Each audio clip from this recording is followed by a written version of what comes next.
குருவே துணை. வாடிக்கையாளர்கள் அனைவருக்கும் வணக்கம். இன்றைக்கி நம்ம எதை பற்றி பார்க்க போகிறோம்னா, அதாவது ஒரு மனிதனுக்கு சொந்த வீடு அமையுமா அல்லது காலம் பூரா வாடகை வீட்டிலே தான் இருப்போமாங்கிறத பற்றி பார்க்க போகிறோம். சொந்த வீடு அமையணும், ஒரு ஜாதகனுக்கு நம்மளுக்கு சொந்த வீடு அமையணும்னா நம்மளுடைய லக்னத்துக்கு 4ஆம் அதிபதி தான் நம்ம பார்க்கணும். லக்னத்துக்கு 4ஆம் அதிபதி யார் அப்படின்னா, இப்போ கடக லக்னத்துக்கு பார்க்க போகிறோம். கடக லக்னத்துக்கு 4ஆம் அதிபதி வந்து சுக்கிர பகவான்.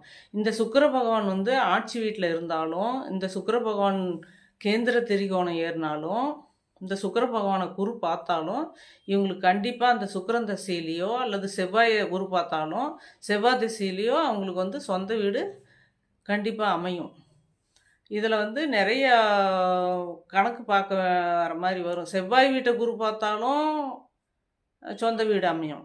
அதே லக்னத்தை குரு பார்த்தாலும் சொந்த வீடு அமையும். இந்த கடக லக்னக்காரருக்கு மட்டும் அந்த மாதிரி ஒரு அமைப்பு. ஏன்னா கடக லக்னக்காரருக்கு வந்து லக்னத்துக்கு சரராசியாக வருது. லக்னத்துக்கு 5ஆம் அதிபதியாக வருவார் அந்த செவ்வாய் பகவான்.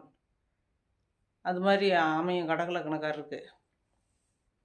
குரு எந்த வீட்டை பார்க்குறாரோ, அது எந்தெந்த வீட்டை பார்க்குறாரோ அதுக்கு தகுந்த மாதிரி வீடு. அதாவது லக்னத்தையும் குரு பார்த்து, அந்த 5ஆவது வீட்டையும் குரு பார்த்து, செவ்வாய் வீட்டையும் குரு பார்த்தா, அவங்களுக்கு வந்து 4, 5 வீடு வாங்கி வாடகைக்கு விடுற மாதிரி அமைப்பு அவங்களுக்கு வந்து கிடைக்கும். ஏன்னா சனி அதோட சனி தொடர்பு கொண்டா வந்து புது வீடாக வாங்க மாட்டாங்க. பழைய வீடாக வாங்கி வாடகைக்கு விடுற மாதிரி கடக லக்னக்காரருக்கு அமையும். அதே மாதிரி அடுத்தது சிம்ம லக்னக்காரரு. சிம்ம லக்னக்காரருக்கு வந்து 4ஆம் அதிபதி யாருன்னா செவ்வாயே வராரு.